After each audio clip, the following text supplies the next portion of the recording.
नरेंद्र मोदी एक आम आदमी से भारत के प्रधानमंत्री तक की यात्रा 2014। एक मामूली परवरिश से देश के शीर्ष राजनीतिक पद तक नरेंद्र मोदी के पहुंचने की प्रेरक कहानी भारतीय लोकतंत्र की भावना और लोगों की आशाओं को दर्शाती है।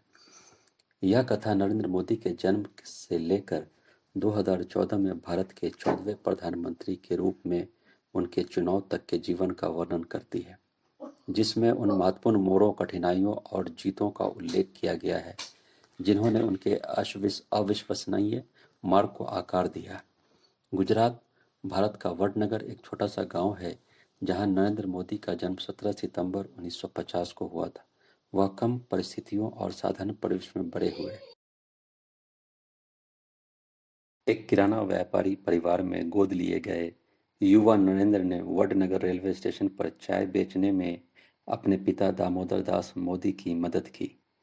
उनके भविष्य के प्रयासों की आधारशिला औसत व्यक्ति के सामने आने वाली चुनौतियों से उनके शुरुआती संपर्क द्वारा स्थापित की गई थी।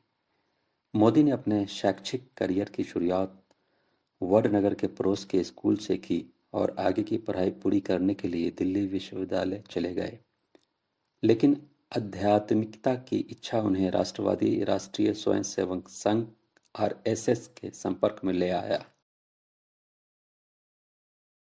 आरएसएस के साथ बिताए गए उनके समय ने बाद में उनमें एक वैचारिक ढांचे की भावना पैदा करके उनकी राजनीतिक मान्यताओं को आकार दिया।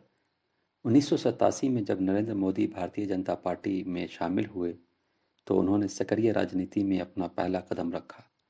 उनकी प्रतिबद्धता और चीज़ों की योजना बनाने की अक्षमता ने उन्हें पार्टी में तेजी से आगे बढ़ने में मदद की।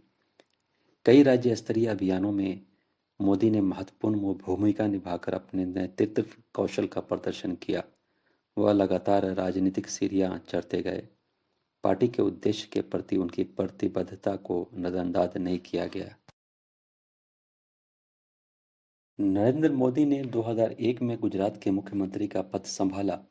इस पद पर उनका समय पौराणिक और विवादास्पद बन गया, लेकिन 2002 में गुजरात में हुए दंगों को जिस तरह से मोदी प्रशासन ने संभाला, उसकी कड़ी निंदा हुई, जिसका उनके राजनीतिक करियर पर लंबे समय तक प्रभाव रहा।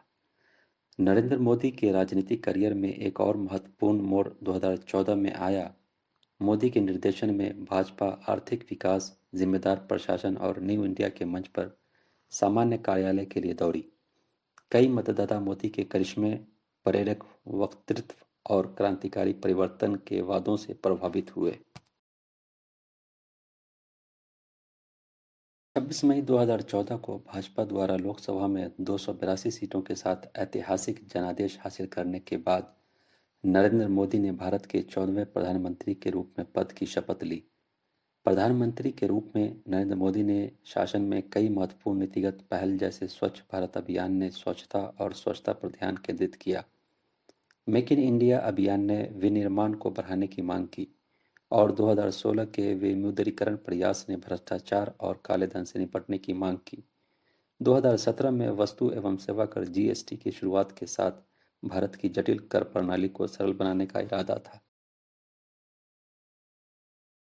उनके प्रशासन के दौरान भारत के लिए व्यापार करने में आसानी, सूचकांक में सुधार देखा गया और आयुष्मान भारत, प्रधानमंत्री जनधन योजना और प्रधानमंत्री फसल बीमा योजना जैसे कार्यक्रमों ने कृषि का समर्थन किया, स्वास्थ्य देखभाल प्रदान की और वंचितों के लिए वित्तीय समावेशन को बढ़ावा दिया। उनकी सफलताओं के बावजूद नरेंद्र मोदी के प्रशासन के दौरान कठिनाइयां आई हैं। बढ़ती असहिष्णुता, अर्थव्यवस्था पर विमुद्रीकरण के प्रभाव और कुछ आर्थिक पहलों को संभालने के बारे में चिंताएं आलोचना का लक्ष्य रही है।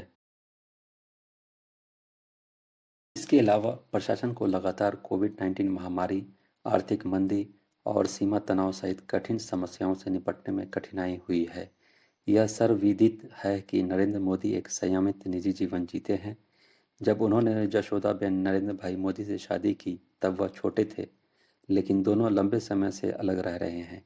एक प्रमुख राजनीतिक करियर के बावजूद मोदी एक निजी व्यक्ति हैं क्योंकि वह अपने निजी जीवन से अधिक सार्वजनिक सेवा को प्राथमिकता देते हैं। भारत की लोकतांत्रिक अक्षमता का सबसे अच्छा चित्रण नरेंद्र मोदी द्वारा अपनाए गए रास्ते से होता है, जो एक चाय बेचने वाले के बेटे से देश के प्रधानमंत्री बने। लेकिन कहानी अभी पूरी नहीं हुई है। आने वाले वर्षों में नरेंद्र मोदी की राजनीतिक विरासत के और भी अध्याय सामने आने बाकी हैं।